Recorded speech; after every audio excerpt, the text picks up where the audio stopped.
এইবার সিকিমের রাজনীতিতে কি হয়, সেখানে কিভাবে চোগালের ওপর চাপ ক্রিয়েট হয়, সেখানে কিভাবে সিকিমের যে সাধারণ মানুষ তারা একদম গর্জে ওঠে, তারা একদম বিদ্রোহী হয়ে যায়, তারা কেন রাজতন্ত্রের অবসান চায়।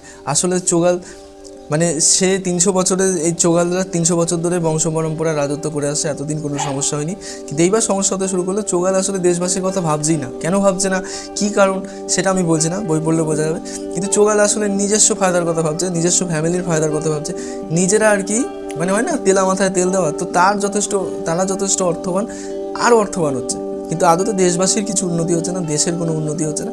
তো সেটাই আস্তে আস্তে যখন সাধারণ মানুষ বুঝতে পারলো, তখন সাধারণ মানুষ তাদের মাথায় এটা ঢুকলো যে রাজতন্ত্র অ্যাটলিস্ট চাই না, যা হোক সেটা অন্য কোনো দেশের অধীনে যাক, সেটাও ঠিক আছে, কিন্তু এই রাজতন্ত্রের অবসান করতে হবে। কারণ চোগাল আস্তে আস্তে আমাদের ক্ষতি করছে, নিজের উন্নতি হয়ে যাচ্ছে কিন্তু আমাদের ক্ষতি করে যাচ্ছে।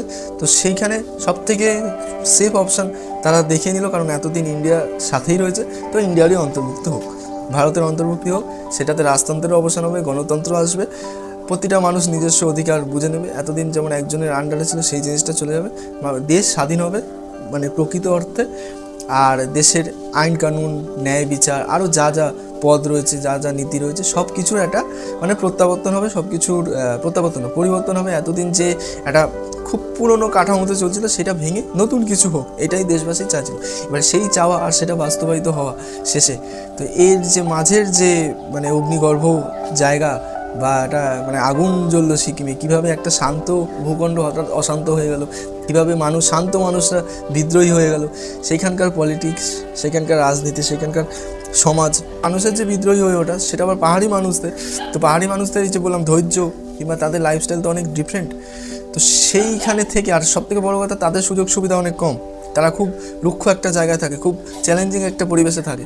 সেই পরিবেশে থেকেই কিভাবে কি করলো, সেই সব কিছুই বইতে রয়েছে, খুব পুঙ্খানুপুঙ্খভাবে রয়েছে। মানে কোথাও আপনাকে ভেবে নিতে হবে না যে এই জিনিসটার পর এটা হচ্ছে, এখানে সব কিছু একদম চোখে আঙুল দিয়ে দেখানো হয়েছে, যেটা আদতে হয়েছে সেরকমই লেখা রয়েছে।